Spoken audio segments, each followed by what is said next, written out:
la conception, on a voulu un bâtiment bioclimatique, un bâtiment peu énergivore. Et ça se traduit par une conception bien spécifique avec une forme du bâtiment, une forme de la toiture, comme vous pouvez le voir derrière moi, bien particulière, une exposition du bâtiment particulière, de manière à pouvoir bénéficier des alizés qui balayent le site.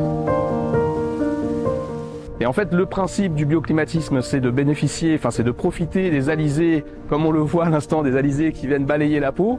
Et lorsqu'on n'a pas de vent, c'est à ce moment-là que les big gas fans prennent le relais et viennent recréer ce balayage de l'air dans l'atmosphère et dans le bâtiment en lui-même. Et c'est ça qui va venir apporter le confort thermique aux passagers.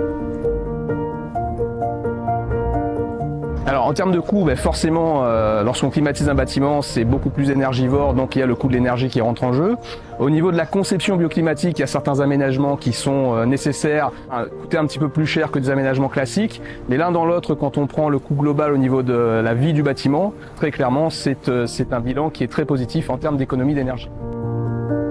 En milieu tropical soumis à des cyclones, pour un bâtiment de cette envergure, je dirais que cette conception-là, c'est une première mondiale.